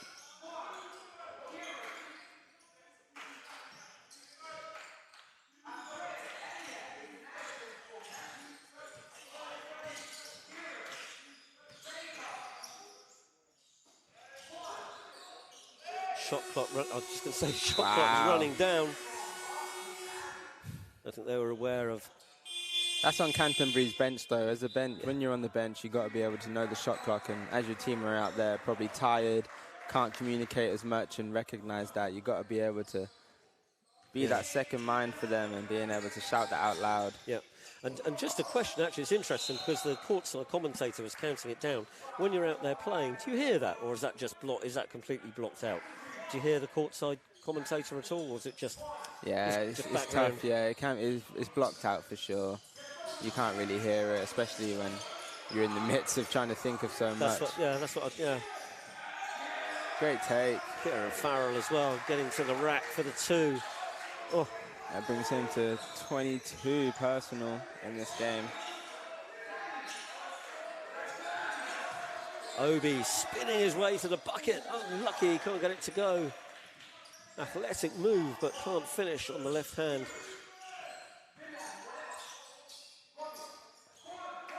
Vaughan again.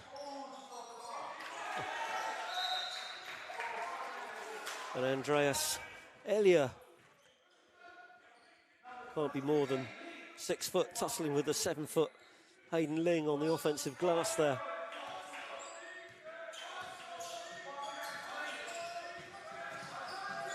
Asante to the ring. Good take, good take. 2. Is that enough right now with 1 minute 30 seconds left to the end of the game, with Canterbury up 58-82. Robbie Graham looking tired, tired legs. Boom! Kieran Farrell again with the dagger. Kieran Farrell to 24 for the game now.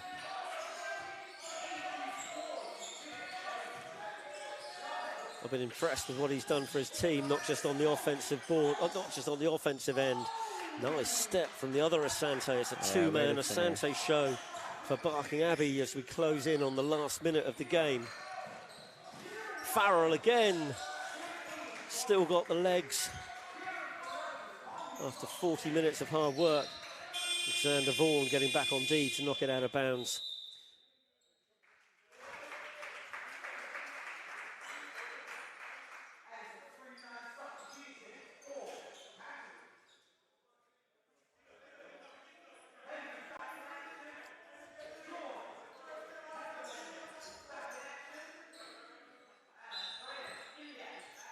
Into the last minute. Not to where it's stolen. You've got to make something happen off if you're going to do that.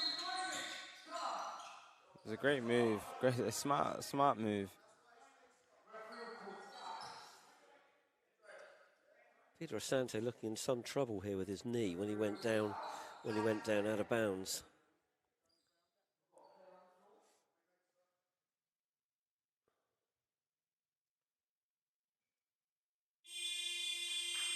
There was a foul called, but it was after Asante hit the deck, and he's going to be helped off. That's not a good sign. No, it's not at all.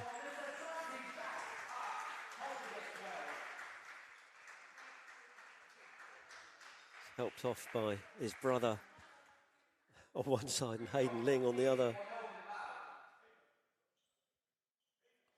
I hope that's not that too serious as he hobbles to the bench.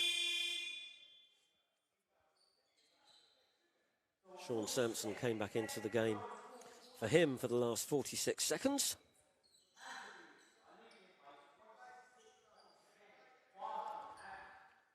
Canterbury by 26, 86-60. Farrell and Vaughan both with 26 points apiece. Robbie Graham with 12 for Canterbury as Sampson makes the first of the 2 free throws. Can't get the second one to go, and it'll be Canterbury ball. I'm interested to see how many assists Robbie Graham has, because he's really been diming his players. A lot of the open three-point shots have came from him.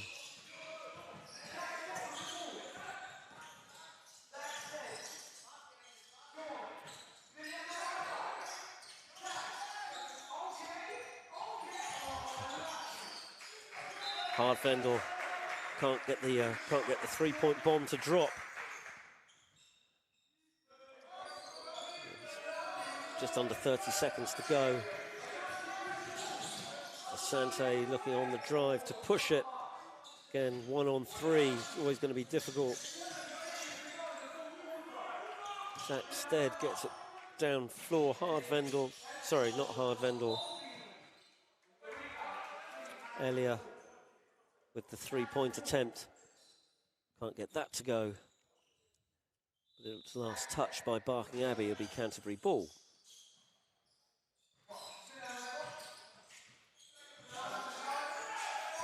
Nueva, nice pass. The lights go out for Hardvendel. Sit down. Oh, Sean Sampson finishes it off with a 3 for Barking Abbey.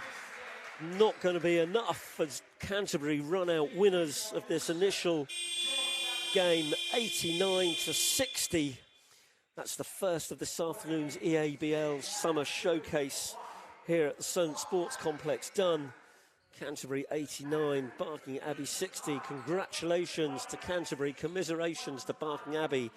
Great to see these young athletes getting an opportunity to showcase all of their skills. And there has certainly been some skills showcased this afternoon, Andre. Yeah, 100%. I think we got what we came for today. We've seen a great Canterbury side and a great Barking side in both teams, and each player's coaching staff really came out and gave 110%, and you can't ask for more than that. So obviously Canterbury came out on top and capitalised on a lot of Barking's mistakes. But it's back to the drawing board for both teams to see how they can improve for next time in this EABL showcase. So I'm excited for the next game for sure, as both teams dap each other up. Up next, we've got Oaklands versus Kohler, tipping off at 4:30, which gives time for everything to be cleaned and sanitised in this COVID world, and also sufficient time for those two teams to have a decent warm-up as well. So a great deal of hard work gone into setting up the showcase by the Itchen College duo of Matt Guyman and Jack O'Keefe. And thank you to everybody for watching. And I believe that shortly we're going to head down courtside for some interviews with the coaches and the leading performers from both teams. Just some reflection from you, Andre, on this first game to wrap it up. How was that for you? How are you feeling? I know you're good mates with Coach Ricky Broadmoor. Yeah, it's tough. I wasn't in favour of either team, but obviously with Coach Broadmoor, I was excited to see how his Barking team came out, and they definitely have the skill level in terms of one-on-one attacking, exactly how I know he would have trained them up to be. But I think it's just a matter of discipline on that defensive end and locking in on one-on-one. Too many straight line drives to the middle of the paint, which just left easy options. You're either taking for the two for yourself or you're kicking it out, and then it's a long day for Barking as it was, being able to just having to close out long, and it's just rotation after rotation. So it's definitely something Coach Broadmoor is going to have to go through film with them and let them see for themselves on where they're actually getting penetrated on the defensive end.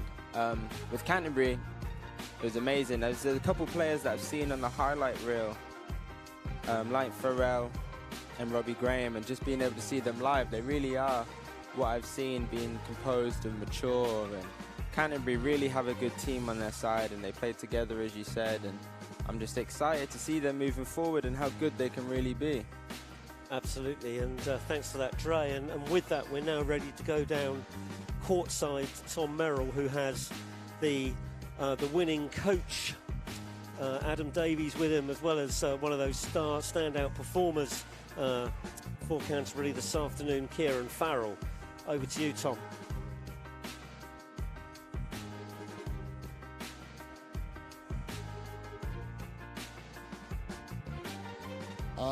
Wow, defensively, we had a poor first quarter for sure. We gave them what they wanted. We gave Samson 3 threes. We gave a couple of their bigs, some couple of putbacks, which we talk about. We just didn't want to give them today. Yeah. So yeah, coming out of that sort of first quarter, we tightened up on defense, got a bit tougher in the rebounds, played the scout a lot better. I think we held them to about 6 or 7 in the second, maybe. So yeah, definitely defensively. Yeah. Really proud we also put up 90 points. We don't normally score as high as that for sure. Yeah. But some of these guys today come out and shot really well, and the guy standing next to me played fantastically. Zand obviously played fantastic. So yeah, just really proud all around, really. Yeah, I was going to say 5 of your guys had plus 10, 10 plus. I mean, the 2 of them had 26, so 50 plus together. But 3-point shooting as well, you guys at the start, with lights out. How did do you kind of look for that at the start, or is it kind of an end of possession kind of thing? Yeah, listen, some of the guys have green lights, we shoot every day in practice, and it's one of the things. Obviously we don't have any inside presence, so it's something we have to focus on, and for sure, sometimes it goes well for us and we shoot like we do, sometimes we're cold and it doesn't work, but today, yeah, for sure, the guys were locked in, they were focused, the shots were dropping, it brought energy, I think, on defense as well, so yeah, for sure. Lovely. And Kieran, you as well, so big game for you, 26 points. How did you feel coming into it? Oh, I felt great. I mean, it was really big for me. I had a really good game, I thought, on Wednesday against Itchen, and that's kind of like got my confidence going. I saw the first one in, it was a dunk, and I knew from there I was getting it going. Yeah, it was a big one to start off. And their big presence, so you're one of the bigger guys on your team, so with their bigs, kind of how did you feel like you went up against them guys? So what was your kind of go-to? I mean, I just know I'm quick. They're bigger and stronger than me most of the time, but I know that I'm going to have the speed over them. So I know I can get them downhill. In this team, I'm a big guy, but I classify myself as a guard. Yeah. So being able to attack slower defenders is just an easy way for me to get to the basket and create for my teammates, which I love to do. And lovely, and having Zander Vaughan on your team as well to score 26 as well. How does that feel? Have a guy like you that stood next to you like that? Exactly. Yeah, everybody on the team really. Zander today, I mean, we know Robbie can get going. He was more of a creator today. But like loads of people, everybody hit the shots. Like as you said, 5 people in 10 points. I know every time I drive, there's going to be collapsing and everyone can hit a shot while wide open. Lovely. Thank you very much, guys. Well done today. Thank you. Cheers. Okay, thanks, Tom. Thanks very much indeed. So that wraps it up this afternoon for the first game of this EABL Summer Showcase from the Solent Sports Complex as the teams warm down. And we look forward to welcoming Oaklands and the City of London Academy, Cola, for our second game of this double-header. And that'll tip off at 4:30, so we look forward to welcoming you back shortly before then. Thank you very much, everybody. I've been Jerry Merrill. I'm delighted to have been joined by Andre Arsol. Thanks, Dre. And pleasure. Looking forward to getting you back for the second game later on this afternoon. Yep, very excited for more and better basketball. Okay, thanks, everybody, and we'll catch you later.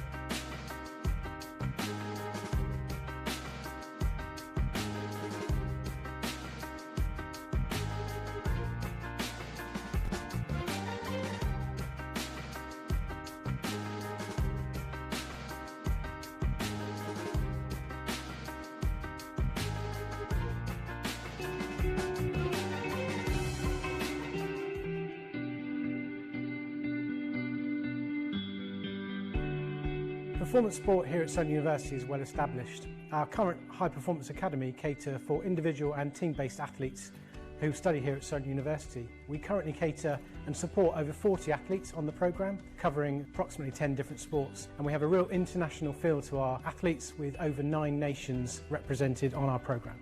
The High Performance Academy, with its facilities and highly experienced staff, is a fantastic service for our students and has a great reputation across the nation of providing one of the best high performance environments for athletes. Extremely proud here at Solent University of many of our students and athletes who have gone on to represent their countries in their chosen sport, but also representing the university. And we've had a number of achievements with teams winning medals, but also international medals such as Commonwealth Games gold medal and World University Games gold medal. The HPA is a support network for students who are choosing University of Solent of their academic choice, but also compete at a high level in their chosen sport. And we offer a dual career programme to support those athletes in their time at university. My name's Kelly and my role here at Solent University is the Athlete Support Officer, and my role is to ensure that our student athletes are fully supported to ensure they excel both in their academic studies and their sport. A big part of my role is also to ensure that they develop as people during their time here at Solent University. So we always look at other opportunities for them to develop, such as setting up a business, learning a language and volunteering and getting work placements. So as part of the programme we've supported a number of really high profile individuals. In particular we have Kelly Sim. Now she has been with us for a number of years. I definitely recommend the HPA and Solent to other gymnasts, other athletes. I think it's really important to have something outside of your sport, and especially through my injury, Solent have been amazing and it's been something else to focus on. So I've really enjoyed having kind of this aspect of my life as well, having something different, not just gymnastics. Kelly officially opened this building back in 2019, so it's fantastic to have her back as a student athlete, and it's really exciting for us to enable her to get her master's degree whilst also competing and training full time for hopefully the Tokyo Olympic Games. So my name is Verus and I am the lead sports physiotherapist here on the HPA programme. My role is to provide injury assessment and treatment for all of our athletes on the programme. And the main thing for me is providing this network and support system for all the athletes through all of our services so they excel in sport and also academically. High Performance Academy helped me through loads of things, accessing facilities like strength and conditioning, which is helped me to make me a better athlete, compete at a high level. My name's Rob Burge, I'm the lead strength and conditioning coach here at Solent High Performance Academy. My focal role is to oversee the training of all our athletes, but as many of them are dual career, they're also affiliated with national governing bodies, external teams. Here at Solent University we're really proud to be a dual career accredited institution. This means that TAS recognise us as being a university that has the tools, the skills, the facilities and the support team in place to ensure student athletes excel in their dual career. We're also very fortunate to be in a position whereby we can offer a couple of S&C MSc scholarships. So I have 2 interns who I'm responsible for, and they're fundamental to our programme and our delivery to the athletes that we have. My name's Luke Gosney and I'm a student at the HPA. The facilities, the winning culture, the great coaching staff, and then obviously being able to do my degree alongside that as well is a massive key in my future. I recently got a hamstring injury, and then having Bree and Rob help me through my rehab, physio, getting a whole program for me to be back on the court as fast as possible. And also managing my time, I have Kelly who helps me just manage all of that, so it's been a real benefit to be on the HPA program. Hi, my name is Kristina Belki and I'm a student athlete for Solent University. Basketball is high level and the trainings and the teammates are very good. We can learn a lot from each other, and high level, you can get a high level degree. So my name's Tom Morton, I'm head coach of the University Cricket Programme. I work across Wiltshire Cricket, Hampshire Cricket and Solent University. A big part of our cricket programme is actually what happens over the winter, given the typical term time that comes with being at university. So we've got a really substantial winter programme, which is basically a GS Bowl. We practice 8 hours a week in the indoor school there, and this is supported by a strength and conditioning programme which is based at the university and delivered by our High Performance Academy. So that's a lot of what we do in the winter. It's a lot about player development and trying to enhance the capabilities of the players in the squad. Printing, business management. So I've gone through the Surrey Academy pathway and played for the age groups and played for the Surrey second team in 2019. And then got an opportunity to play at Solent Uni. It means a lot actually, because it enables me to do a lot of things, whether it be strength and conditioning, whether it be just life skill, whether it be time management, handling my student athlete dual career that I'm trying to progress through. I'm James Trod, I'm a fast bowler and I'm currently studying construction management.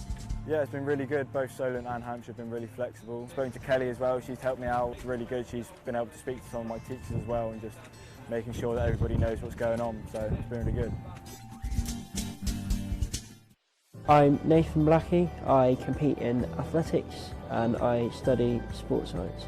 If I need some nutritional advice, that would be sorted. They've made it a lot easier than I think it would have been. It's been really good for me to be around people who have the same goals and ambition and mindset, and that's really pushed me to get better. We're very fortunate that the building is new and we have our own designated high performance gym, that we have the freedom to set up how we like for our athletes. We very much look for that dual career person who is going to perform well academically, is at a good level with their sport, but most importantly someone that's going to buy into the entire programme. It's a really exciting time for performance sport here at Solent University. With our brand new sports facility, we're really in a great position to ensure our student athletes excel in their sport and studies. Southampton, a nice place to live, and the facilities are fantastic. We have access to one of the best gyms in the country, as well as a court whenever we want. And I think it's a great experience, and it shapes you well as a person after, and it prepares you for after life at university as well. So it's a great place to be.